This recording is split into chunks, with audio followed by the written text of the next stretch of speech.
Today we talk lighting, talking about how to light two completely different times a day in the same location. Let's do it. Welcome back to the VictoView channel.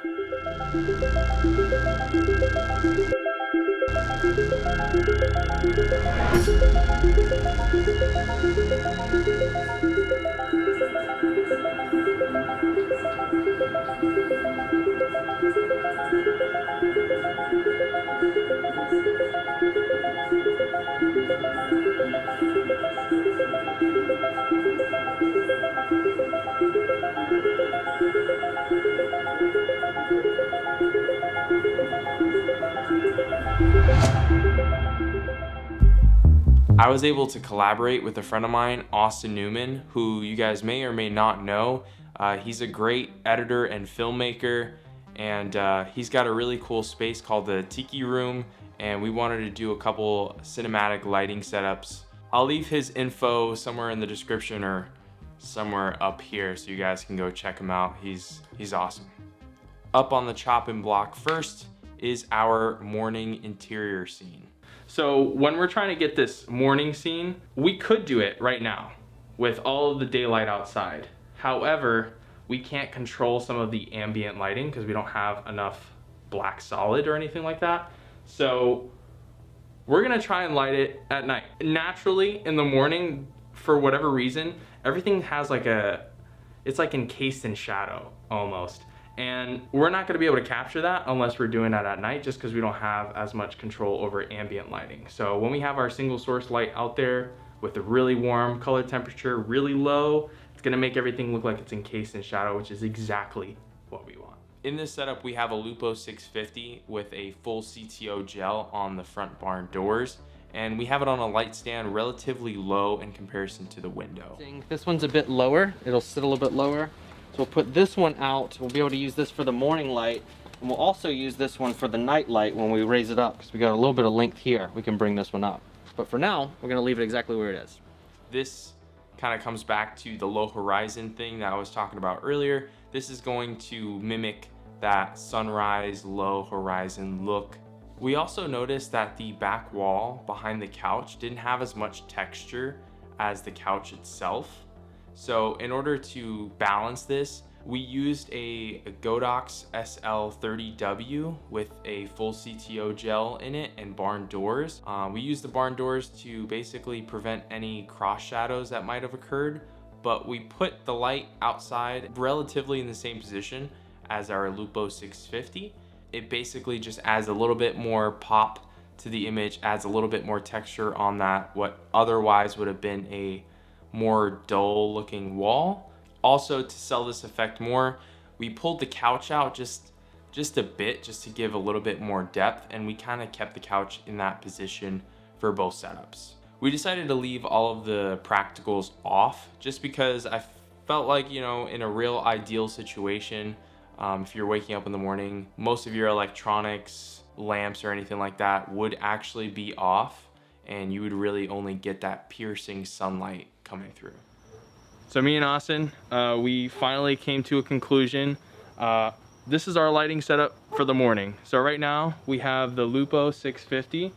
This is going to be our main key source light. It's also the light that's really kicking on that couch on the inside. We have the SL60W with, I believe, half CTO clipped on the front, just to give a little bit of life to that top center or the top portion of the frame. And then we have a small S30, this is the Godox, right? Yeah. S30 Godox, just giving a little bit more texture coming along that back wall, because it was feeling a little dead towards there. And yeah, so it's fairly simple. We're gonna put in some haze and start shooting. So normally, in order to haze this room up, traditionally you would get a hazer. Hazers are really expensive, so what we're working with today is atmosphere aerosol.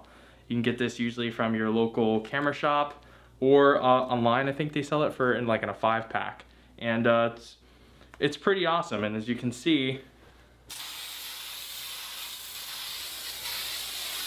what this is going to do for our scene is going to add a little bit of volume, which is really important to making the space feel like it comes to life. And traditionally, it's also something that makes it look a little bit more filmic as well.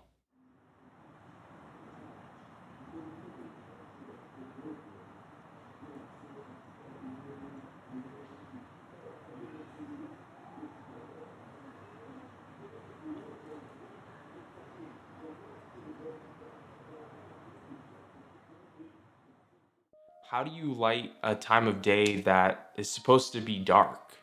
It's easy. You trick the audience to believing that something that is lit is dark.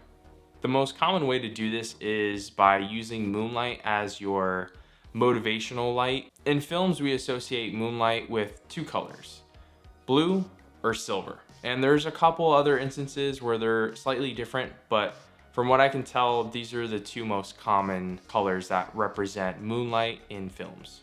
A good example of silver being the color of moonlight is actually in my most recent short film, The Counterpart. If you guys haven't seen that yet, I'll leave a link in the description and also somewhere here so you can click and watch that so you can see what I'm talking about. To recreate moonlight for our particular scene, we kept the same Lupo 650 light outside of the window, but instead of having it low to the ground or like low to the window, we actually raised it up higher. We adjusted the blinds accordingly to give the amount of shadows that we wanted for the scene. We kept the same Godox S30W in the same position, but we just swapped the CTO gel that we had in it for a CTB, still 3/4 CTB, and we just raised it as well as adjusting the barn door so we can still prevent that cross hatching from happening. Then we turned on Austin's really dope tiki room sign.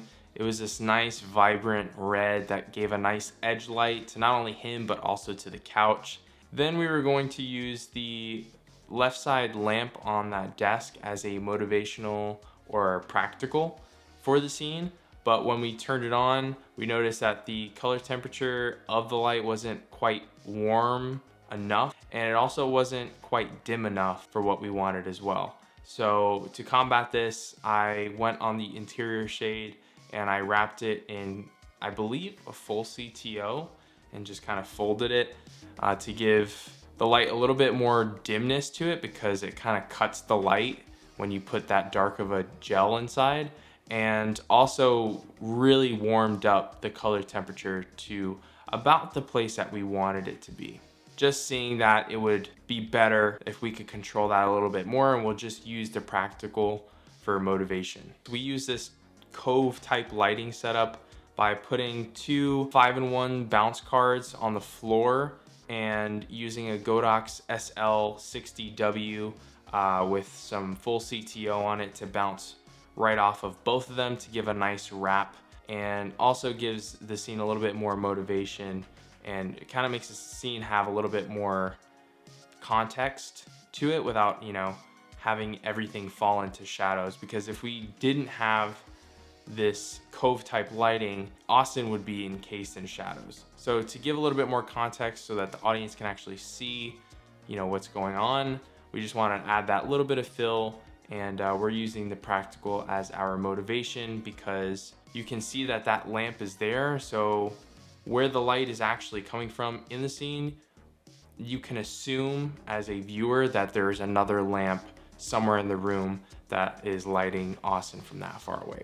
And the last little bit of secret sauce, again, is just hazing up the room with the same atmosphere aerosol that we used for the last scene. Two different looks for two completely different times of the day in the same location, all filmed at night. If you guys haven't checked out Austin's channel already, super dope. You can learn a ton of stuff on his channel. Please go check that out. This wouldn't have been possible without him.